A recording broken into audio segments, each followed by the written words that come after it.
Welcome back, everybody, to Neutrality Studies. Today, again, with Stas Krapivnik. Stas, welcome back. Welcome. It's Fish Thursday, or is it No. It is Bridge and Power Plant Tuesday, as we speak on this Tuesday, 7th of April. It's the day when Donald Trump threatened to flatten the entire country of Iran if the bastards, as he calls them, don't do as he says and open the Strait of Hormuz and so on, which, by the way, is not closed. So open something that you never closed. What are you making out of this? And obviously, this talk will only go out after the day is done. So maybe this is going to be old news. But can you give us your take of what kind of insanity we watched over the last weekend?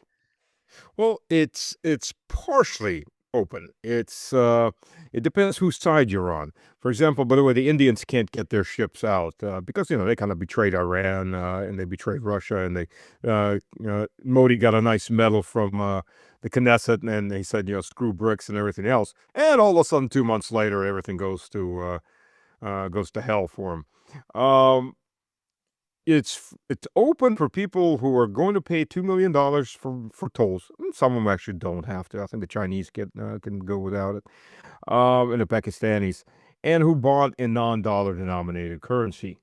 And what they've said, they said flat out, because their goal is now expel the U.S. out of the Persian Gulf. It's like any country goes neutral, tells the Americans to get out. You're kosher with us. We'll go forward. But so far, the Arabs haven't said that. In fact, the Arabs are playing both sides, a neutral role, but they're quietly being involved.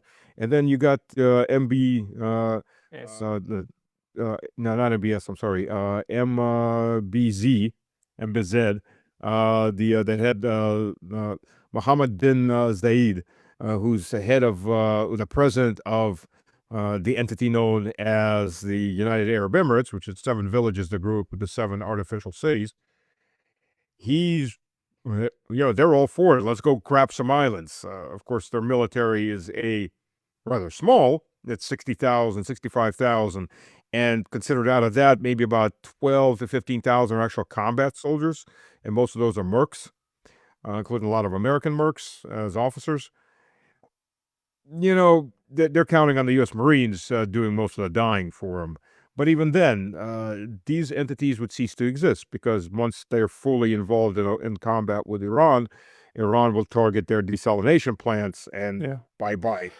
No, it's kind of out of the question that they go all out in the sense of declaring war on Iran, but at the same time they are still crying for help from the United States and also from Europe, and they are not apparently wanting to go the route of declaring neutrality and actually kicking out the Americans. They are not going to declare something like that. But over the weekend, we've actually seen this very, very bizarre story that all of us are still trying to wrap their head around, of this kind of the pilot who got rescued. But by now it is kind of supposed that maybe this was a failed attempt at extracting the uranium from Iran. I mean, what is your take at what that was?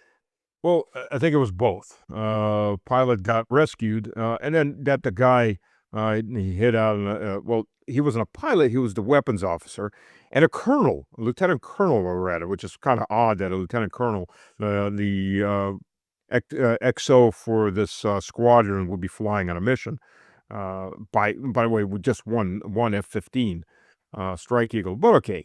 So this guy said, they said he hid out, he hid in a cave, was injured, and climbed 7,000 feet, which is only about 2,000 meters, which was it's a small mountain, big hill, and then got rescued. But then, and I believe he probably did get rescued. I'm sure it actually happened that way to a degree, because here's the. I'm sorry, I got a little bit of allergies. Still, spring's in the air. But here's the interesting thing. So we know what was lost: 2 C-130s, up to 4 little birds, which are the helicopter special forces use to fly in. They're very small helicopters. Are probably brought in the C-130s. We know there's at least one A-10 that was taken down, and there were two Pave Hawks, which are black, specialized Black Hawks for extraction. They were taken out.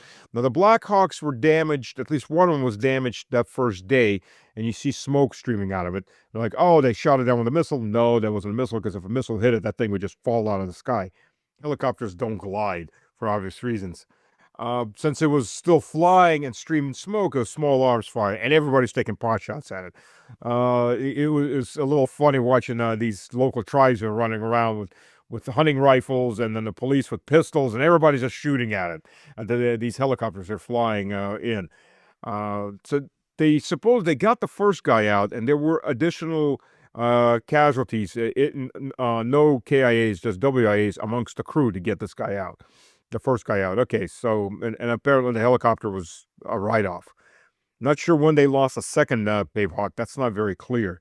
Now, the A-10 got smacked by an anti-aircraft missile. Now they're talking there might have been an F-16 that got whacked the same day. But then you go into the part two of the scenario. You see, Pave Hawks can go long distance because they can put a C-130, specialized C-130 as the fueler up in the air, and the Pave Hawks, as opposed to just Black Hawk helicopters, they can refuel mid-air. They've got a buoy for refueling, and they'll fly up and refuel. And there's videos of them refueling behind. So they have extended range that normally they wouldn't have, and they're used for getting people out. Now, normally, when you get somebody out, it's in it and out. That's the whole point. Minimal amount of troops. You get in there, you grab the guy, you get the hell out. If he's on top of a mountain, you don't need to land. You drop a ladder, or you drop a sleigh down, strap him in if he's wounded, and lift him up. Just like in water rescues. It's the same concept in the end. Land, water. Helicopter doesn't have to land. The whole point is you get in as fast as you can using minimal resources and get the hell out before everybody notices, hey, there's a helicopter overhead getting somebody out. So it makes zero sense to have then all of these equipment coming in, right? Right. You have 150 guys. You have special forces having firefights. Like, whoa, whoa, whoa, whoa, whoa, whoa, whoa. Hey, very brief intermission because I was recently banned from YouTube, and although I'm back, this can happen anytime again. So please consider subscribing not only here, but to my mailing list on Substack. That's pascallotta.substack.com. The link's going to be in the description below, and now back to the video. And this guy's on top of a mountain. He's not locked into some little village, who's backed up, and there's guys coming, bad guys coming from all sides. I'm sure the Hollywood version will be like that. But the reality, he's on a mountaintop. I mean, these mountains are pretty open if you look at them. There's there's vegetation and agriculture in the valleys, and the mountains are very dry and barren. So you don't have to fight through trees. He's right there. You bring the helicopter, strap him in, pull him up, and you're flying as you're pulling him up, getting the hell out of there as fast as you can. That's rescue. That's locate and rescue the guy. Now you've got two C-130s. You've got little birds flying in.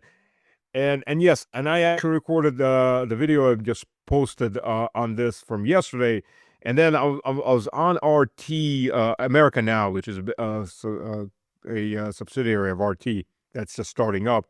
And I was talking to Ben Swan. He's like, yeah, I think this is a mission. I'm like, the more I think about it, this is a mission. He's like, well, there's a nuclear facility not very far from where they're at. And you look on the maps, like, yes, there is. I think this is under the cover of them getting this guy out, which I'm sure the guy was being pulled out, but that was a secondary. The primary was to move in there and try to do something with this base, which then you go into idiot mode here. It's a nuclear facility. There's a limited amount of them. Guess what? The Iranians figure out you're probably going to go for it. You land two C-130s. Supposedly they had to be abandoned and burnt because they got stuck in the mud. You look at the photos, there's no mud there. First of all, there's no mud there. It's a dry desert area, plateau that they landed. It was an old air base. But let's give it to them. Maybe they got stuck in the sand, right? I mean, let's give them that one. But well, those things can take off in the sand. Those things can take off in the mud unless it's like black earth mud, like in southern Russia and Ukraine. I mean, the fact there's fuselages that you look at and they're full of holes, bullet holes. Small arms holes. Got a bullet going through a fuselage as a plane's flying. That makes a lot of damage, more than it would if it was just a non-moving target. So there's damage on the fuselage. So obviously things are getting shot at. Which begs the next question, by the way. How did they get the rest of these guys out? So you got two C-130s who were burnt on the tarmac. So there had to have been more planes coming in because the little birds were burned too. So you just gotta wonder, okay, and the 100+ guys on the ground went where? Did they start ruck marching for the next 100 kilometers to get across the Iraqi border, which, by the way, there were militias waiting for them? Well, I guess they could go south through the Iraqi border and then a little bit into Kuwait. That's a little risky. So where did they where did they evaporate to? Something that's had to have been even more planes coming in to get them out, obviously. So it wasn't just two C-130s. Yeah, so what we know that crashed and that got destroyed, and whether it got burned by these troops themselves or it got destroyed in the action. I mean, we know this was just part of the actual of what was used in order to have such an operation with hundreds of people. So it was a big, large operation, obviously. Right, and no, I don't see anybody asking a question. They're all going, okay, two planes. Yes, there were two planes of all two C-130s. Well, wait a minute. If there are two C-130s and they're still on the tarmac, they've been blown up. Because what the Air Force will do is, what they did with the F-15 crash site is they blew it up. And they launched a missile into it, they blow it up, which I imagine if anybody dies in their plane crashes, that you get rid of the evidence of the guy's body too, because blow everything up into small pieces. So that, but these were burnt. I mean, they're you can tell the different parts of different planes are there. So again, how did it get out? So yeah, you're right. It has to be at least twice as much equipment as we're accounting for. So, but what casualties? I mean, we wouldn't know, right? Up until now, we still don't have exact figures for the casualties in Ukraine and in Russia. I mean, states are really good at keeping casualties kind of secret, right? So no hope of getting these numbers anytime soon. But what does this tell us about the situation? On the one hand, we now know that the entire rhetoric of like, oh, Iran is now open skies for us. We have absolute maneuverability is BS. On the other hand, we also know that the US, in that case, special forces have the ability of getting far into Iran, but at very high risk, very high cost, and probably this operation just failed and they had to abort midway. That's about it, right? Well, far is not that far. I mean, realistically speaking, they were about 50 kilometers in from the Persian Gulf, maybe about 100 kilometers inside of Iran. Okay. Iran's huge. So Yeah. to say they go far, I mean, it's pretty deep in there, but they're not really far. I mean, Iran is France, Germany, and Italy put together. Yeah. So it's one big block. So they've gone in, and that's the other thing when they're talking about American planes or Israeli planes. Most of them are still flying standoff, and if they're flying into Iran, they're not flying very deep. And we saw one A-10 destroyed. We saw another A-10 damaged. We saw there was a Chinook. Chinooks are huge helicopters. They're some of the biggest in the world, troop carrying or cargo carrying helicopters, big and long. And it was damaged by a drone on a tarmac. Well, damaged is a very loose term, you know. I've been injured. I stubbed my toe or somebody chopped my arm off. I've been injured. You know, what does injured mean? Which, by the way, the U.S. military also does that about people. It's been damaged. And then the photos came out. You know, it's a write-off. The whole front end is gone. So it's scrap metal. I mean, they could use it for spare parts. So the back 2/3 with a back rotor, that you could use that as for cannibalizing it for other Chinooks. But it's a write-off. You're not going to repair that damage. So it's the same thing that goes for a lot of the planes. You know, the second A-10 was damaged. How damaged? You know, is it a write-off? Just because, by the way, it lands on you can get it back and land on it, doesn't mean you're ever going to take off back on it again. Yeah. So, you know, it's a one-way trip. So we don't know. And how many casualties? We don't know. So, I'm sure there's a lot more than one or two. So again, this would at least explain then why Donald Trump, while declaring victory, we've got the guy, best operation ever, why then a half an hour later he has this tirade and this temper tantrum of like threatening bridge and power plant Tuesday and calling the Iranians bastards and like the F word and whatnot. I mean, really. Yeah, I mean, really the kind of worst language you can imagine from a US president, kind of unheard of. And the do you think that this is him just being really, really mad that at the end he's not able to do what he was promised that he would be able to do, or is this him planning? I mean, the heavy intimidation part. But then again, usually people who are forced to swear and whatnot are usually not on their strongest feet, are they? Well, sometimes you swear just to make a point, but sometimes you swear because you can't control your temper.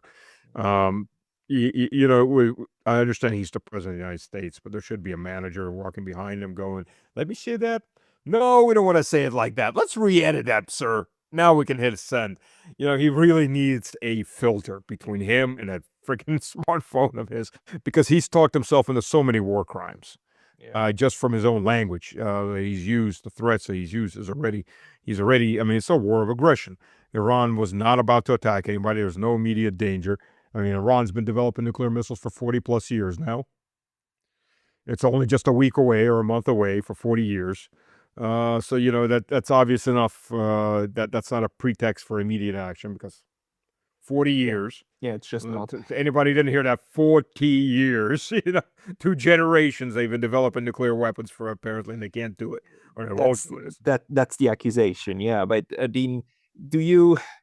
I mean, if they, do you think? I mean, America probably has the capability to actually still do massive damage to civilian Oh, yeah. infrastructure, especially if they go after the power grid. That's probably the biggest threat, isn't it? Yeah, there's different ways to go after the power grid. First of all, you can do without actually blowing up the power grid directly.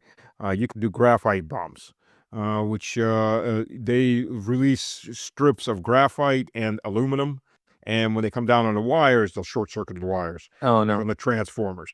that's mean. So that's yeah, it's mean, but it's not that massive damage. I mean, you're not blowing them up; they can be cleared up.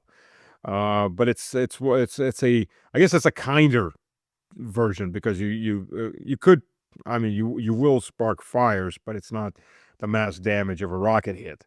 But that's one way. But I think they're going more into the mass kinetic damage version. Let's blow everything up because it looks pretty, and I can watch it on 2 minutes of briefing in the morning. That's but Iran's told them flat out, and I hope they're not, well, you could call them allies, but really they're not even clients. Their meat shields in the Middle East, the Persian Gulf, are listening to the fact that Iran said it does what it says. It's going to go after everybody's. You start going after their electric infrastructure desalination, they'll go after everybody else's electric plant desalination, and there's going to be mass die-offs if they do that. So I'm hoping that these countries, these sheikhs, are listening. But I'm starting to have this problem that, like, the United States striking Iran and then Iran striking in retaliation the Gulf states is a little bit, like the big bully hitting the small guy, and then the small guy in return hits the even smaller guy. It's like it doesn't really hurt the United States if the Gulf countries go to. I mean, even if they go to hell, if they completely burn the United States, they will still run the way they do. So in a sense, they have the Gulf states now are becoming the shock absorbers for the United States that the US really doesn't need to care about. Well, let me put it this way. Okay, so you got a big bully or you got a big tank and you've got lots of little tanks. They all do damage. Now, to destroy the big tank is going to take a lot of hits. Meanwhile, the little tanks are shooting at you, or little guys are still punching at you. So you're better off sometimes going after the allies of your enemy, because those allies have a much lower threshold of pain that they can tolerate. But are they You strip punching at the moment? I mean, I think the all of the US infrastructure in these Gulf states is by now more or less gone, isn't it? Or is the US still doing operations from these bases? they're still doing operations from these bases. It's got much more limited. Obviously, they're blinded. The Saudis are still allowing them to use airspace, and even though they supposedly aren't, they're still allowing them to use airspace, and they're allowing them to use airstrips, which supposedly they aren't, but they are. So what you're doing here is you're stripping away the American allies, and the hope is you're forcing them to go neutral, which means goodbye American bases in the future. That's a big hit on Trump. That's a big hit on his prestige. That's a big hit on his rating at home. That's a big hit on the markets. And let's not forget, this war is all about markets as well, more so than about people. Because the Trump administration, the people around Trump, are making money off of this. Yeah. Obviously, I mean, prices are heading toward $4.50 in the U.S. per gallon for E87. That's their base gasoline or petro. It's E87. It's pretty low. But that's almost it'll probably at this rate another week we be closing toward $5 as the market start to realize the damage is huge. Now, if Iran takes out the desalination plants, the electric plants, you're probably looking at gasoline hitting $6-7. Because panic is finally going to really set in. The markets have been very unpanicked considering the escalation. They've been very want to believe in fairy tales that everything will be fine. One day we'll all switch it back on and it's all going to be fine. Well, it's not going to be fine. Now, the Gulf isn't fully switched off. Out of 25 million barrels, there's about 7 million barrels are still going out every day. So it could be worse, much worse. Iran is still shipping its oil out for the most part. It's allowing some other oil from from Gulf countries to go out. And the Saudis are still shipping oil out through the Red Sea, which Right. again could be shut down, especially with Yemen in this fight now. Yemen could easily wipe out that terminal. Or Iran could blow up the pipeline. Right. Well, blowing up pipelines is a short-term solution. You don't want to go after the pipeline because it's easy enough to repair. You want to go after the pumping stations. You want to go after the control points, the loading stations. That's the big ticket items. And plus, depending where the pipe is, the pipe may be buried. In Russia, it's a standard thing to bury the pipes in a lot of areas. So hitting the pipe is much harder infrastructure-wise. But if the pumping stations are there, you see them, and you can destroy them. So that's another point that makes it very, very difficult to defend. It's So big in- infrastructure. Yeah, so in short, I mean, there is still a significant amount of infrastructure on both sides that hasn't been touched, right? And that there are still Absolutely. potential targets. And if Oh, Donald yes. Trump decides to go after all of the infrastructure in Iran, they're going to repay in kind, period. Oh, yeah. Well, and they've shown that. For example, the Israelis blew up 2 Iranian steel mills. Iran responded by blowing up the Israeli steel mill and taking out 5 more along with the Arabs, Kuwait, down through Emirates. If you're all on the same side in this fight, we're going to destroy you equally. Iran has suffered hits on 30 different universities. And this is the difference, too.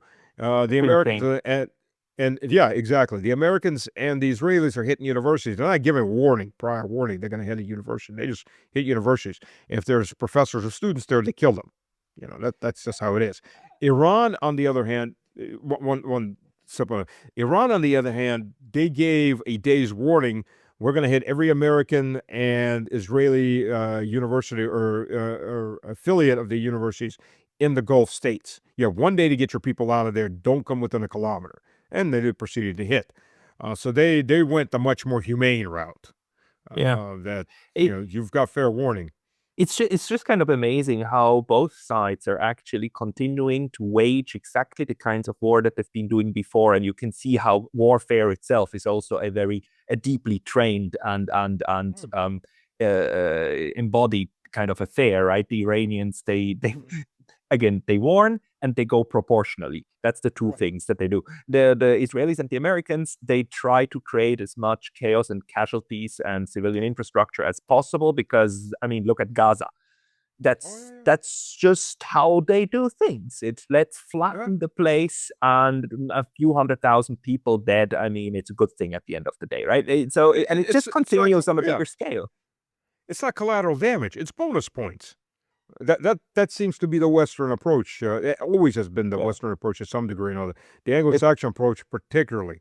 It's pretty sick. Mass casualties. Yeah, it's very, very sick. But in a sense, knowing that the war is going to be fought like this, I mean, what Iran is trying to do is to make sure that the U.S. understands. No, we have the ability to repay in kind, and we will do so. So you better don't. Why is it that the United States still seems to be eager to somehow escalate? Although John Mearsheimer now says, they lost the ability to escalate.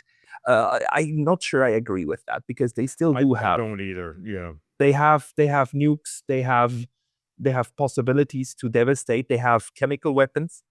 I mean, there's a lot of ways in which they could go even much more draconian. But what do you think is next on the minds of these sick people? Well, I think they may go after I think they may go after the electric infrastructure. They have hit. Let's not forget Bashir nuclear power plant's been hit 4 times. They're committing. Let's call it what it is: nuclear terrorism. The United States and Israel are guilty of committing nuclear terrorism. So are we any bit surprised that their proxies in Ukraine were and still are trying to blow up the Zaporozhye nuclear power plant, which has been in conservation to keep it from going nuclear? They tried to hit the Kursk nuclear power plant several times. I mean, are we surprised by this? Of course we're not surprised, because the masters do it. And the interesting thing is, on the second hit, there was an expulsion of radioactive steam.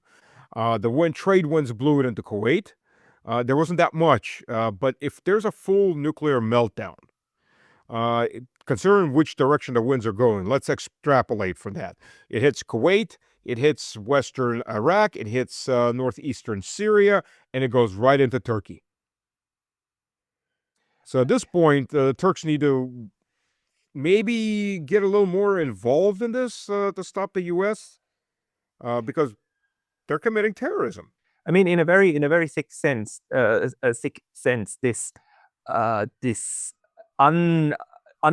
you cannot keep a nuclear fallout contained to just a small area, and the fact wind blows wherever the wind blows. So this, in a very sick way, is one of the best kind of insurances at the moment that the other side is probably not going to try to do that, because the fallout will be huge. But then again, if you are Israel or the United States, then you are really tucked quite a bit away, right? So I mean, who cares about Syria? Who cares about Iraq, right?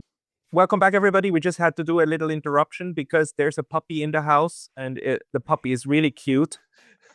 All right, Stas, let's get back to the topic. Let's get back to the topic.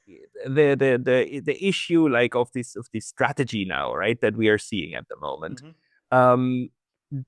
Do you believe that this is a way to actually get the United States to stop what they're doing? Because the way that the Ukraine war has been going, we saw how they time and again adjusted, but kept basically the pressure up even after the Donald Trump was elected, right? This whole charade of like, oh, we're gonna peace within 1 day, and then peace within a month, and then we're now 1.5 years in, and there's still no peace around. And we do know that the United States is still supplying the intelligence, is still supplying weapons.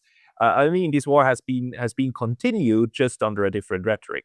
The Russia, though, has successfully kind of established that it has the military upper hand, until and unless the United States would be willing to go basically nuclear. And it seems to me that Iran is trying to do something similar, saying like, no, in this war we can stand our ground and push you back. How do you think that their military negotiation strategy or tactic is now playing out? If you were dealing with a rational opponent in the U.S., one that would like to maybe preserve their position in the Persian Gulf. Well, actually, if you were dealing with a rational player in the U.S., this war wouldn't have happened to begin with. As radicalized as some of the presidents have been before, nobody went down this road. But we went down this road with Donald Trump. And Donald Trump 2.0. Donald Trump 1.0 refused to go down this road. So we understand we're not dealing with a rational player. On top of that, when you hear the language, you see the people around them. We're dealing with a radicalized regime in Washington that I don't think really gives a damn what happens. So they'll probably continue escalating, because the alternative is to admit that you were defeated, even if you say, we won, and go home. And they're going to try to double down. Что такое? Sorry. Roy Cohen, who's the mentor of Trump, his approach is always never admit you were wrong, and always double down. Right. Go ahead, go run around the office. But I mean, at this point, like especially when we talk about the Bushehr nuclear power plant, I mean, there's about 100 or so Russian workers there, including scientists, including engineers. At this point, Russia must be saying, like, guys. I mean, it's probably to Israel. I mean, this must stop. This is insanity. Or do you hear anything from your sources in Russia? The Russian engineers have been evacuated out. Russia, I mean, I'm not going to say who's in flying the planes or working on the S-400 systems and all the other stuff. And bringing in I mean, Russia is very actively supporting Iran. Chinese are starting to support Iran now. They're seeing that Iran's holding its own. It's not going to bend over. And that's going to break. So, and I'm sure there'll be other powers that'll, small and large, that'll start getting involved, like North Korea, for example. You think so? Maybe Belarus. The longer this goes, I mean, you've already got a war of 5 sides now against the Zionist coalition, because I don't know what else to call it than that. You've got Iran in combat directly. You have Iran. You have Iraq, both the militias and the government. You have Yemen, and you have Hezbollah. But it's not just Hezbollah alone, because the Lebanese army is now getting involved because they're murdering Christians just quite fine. This is how radicalized the Israelis have been. They have always, when dealing with Lebanon, they've always been very careful not to involve the Christians or the Sunnis. They keep it separate that way. But now they're bombing and killing Christians. They're hitting churches left and right. They've given up all pretense of any kind of control. So now Hamas has entered the fight fully. They've declared themselves in this fight. So now you're getting more and more players in, and this is escalating. Now you've got I believe it was Bahrain along with the UAE that were demanding in the UN that a resolution be passed to force the straits open. Which again, the straits aren't exactly closed; they're selectively closed to them particularly. And though the UAE is still getting some oil out over directly into the Arabians, into the Indian Ocean through their one port on the Indian Ocean, and then through Oman.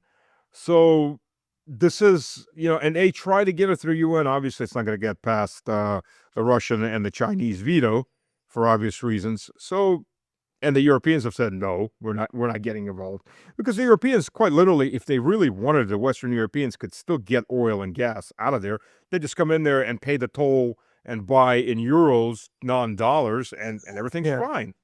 However, like when it comes to the veto in the UN, what we've seen last time, 4 days in, we've had this horrible UN resolution condemning Iran for its aggressions against its neighbors, right?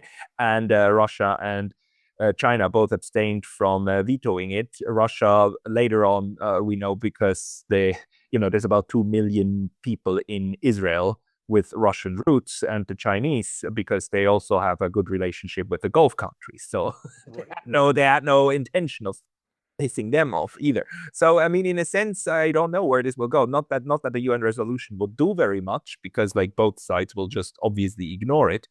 But is there any hope that you're seeing from these other powers around? Because as you're saying, like the whole thing is spreading, but it seems that at least for now, Israel is still able to absorb this, although they are pretty tiny and are by now also pretty much roughed up. Oh, they're roughed up. There was videos of long lines on the Egyptian border of Israelis trying to get out on the ground border by foot. They're not really allowed to fly out that much, and when the planes fly out, they can't be, I think, more than half filled for, quote, safety reasons. Really, it's because a large chunk of the population will just remember, oh, we've got a second passport. We're citizens of another country. Let's leave. Well, you're seeing that on the Egyptian border as is.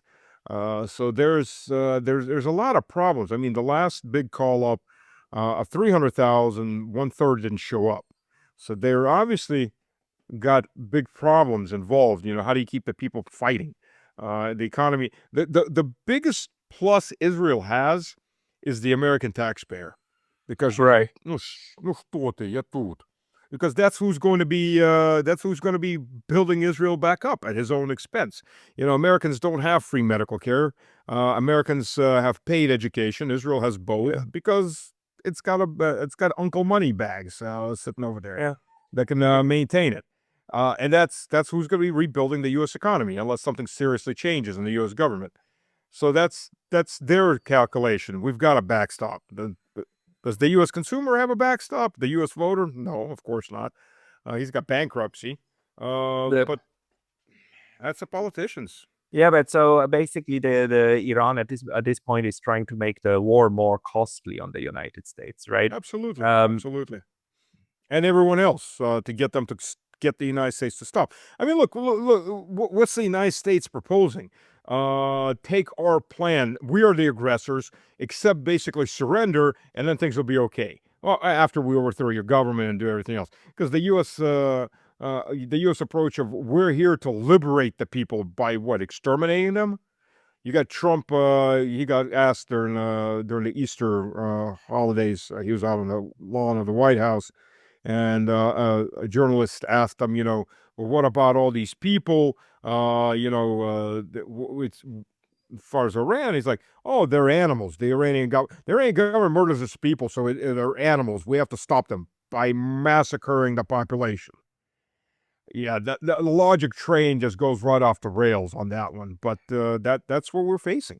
And the wording, they're animals. When you start talking about your opponents in that level, who do you negotiate with? And this is on television that gets broadcast. It's not like something you say in private company. Yeah, I hate those guys. They're really animals. And you turn around, yeah, let's negotiate. No, this is flat out for the whole world to see. The President of the United States, in the worst times, in the worst wars, they may have said it in private, but they had never said anything like that about their opponents on that would be recorded media. But that's what we have now. And the people around them are no better for the most part. Well, it depends. The depicting your enemy as animals has long tradition, right? There are all of these leaflets, even from, I think they are from like U.S. government branches that make in the Second World War that made the Japanese look like rats. Right, so there is a racist element. There's a different standard toward white Russians versus the other races, right? That then comes up and bubbles up in war, because war, as Clausewitz said, drives you to the extremes, and it seems to also to just bring out the blatant racism as well. Oh yeah. Oh, we saw that. We saw that in 2022. All over Europe in the West, the mass. Well, the orcs, yeah. The toward Russians, Russian culture, Russian this, Russian that. So if you're talking about, we don't like Vladimir Vladimirovich, which again, everybody has a right to like and dislike somebody as they wish, but it just instantly melted into from we don't like Vladimir Vladimirovich, or we don't like this policy, or we don't like this war, even though we don't really understand why this conflict started. To all Russians are evil and got to be destroyed. That came pretty fast. Yeah, that's true. The difference between us and the Jews in the 1930s is there's 150 million of us and we have a huge army. So that's the big difference. But right, we were at the brink of nuclear escalation also with Russia under Biden, right? Oh yeah, absolutely. Including, of course, Operation Spiderweb and so on, and with these assassination attempts, and even the long-range missiles that were done. So, in a sense, what Russia managed to do is to convince the other side to cut it out. And so Iran is now in this position where it needs to convince the other side that no, you must cut this out. Otherwise, the damage on you is going to be so huge that you can't stomach it. The question is it enough to threaten that to the Gulf states and maybe even to Israel? Well, there's a good meme that I saw, I don't know, mispronouncing the word, the other day, and there's the White House administration going. Somebody asked them, "Why are we attacking Iran? Because they have nuclear weapons." Then why don't you attack Russia? Because they have nuclear weapons. Yeah, that's the reality of it. Yeah, it is. Okay, it all circles back to this one, which is also quite crazy, right? Because the JCPOA was working, all of these things were working, which just is again like actually just proves, I think, that Brian Berletic's point is an important one. They made whatever you do, there's a grand strategy behind this kind of onslaught to just destroy anyone who could potentially oppose you. Good. Is there anything I disagree. I slightly disagree with Brian that Israel is an absolute tool of the U.S. I think I won't say that Israel owns the U.S. I think it's a dog chasing its own tail in this case, or as some people say, a self-licking ice cream cone. They're very much entwined with each other to do each other's biddings because there's lots of money involved. Yeah, I mean, the easiest way I think to understand this, to me, in a political sense, is just to understand it as a colonial enterprise, settler colonial enterprise, where the colony obviously is still tethered to the motherland, right? Period. And they have reciprocal. I mean, they share one bloodstream. Period. Yeah, absolutely. All right. Absolutely. Is there anything you would like to add, or shall we give your puppy his daddy back? Yeah, I got another call after this, so he's gonna be. He doesn't know that yet. All right, get some water. Go and get a little bit of cuddle time with him, and You're gonna get massive additional clicks and views now because of the we'll see. Everybody, like, please comment in the message box below whether you enjoyed this or whether you want the Stanislav Krapivnik's attention back to our discussion. But thank you for taking the time. Everybody wants to follow you. It's Slavic Man. It's Mr. Slavic Man with a K, or on X, Stanislav Krapivnik. We couldn't get the whole name in, and there's limitations. We Russians have long names. Google Stas. I'll try to put the links into the description box below. Stas Krapivnik. Thank you for your time today. Thank you.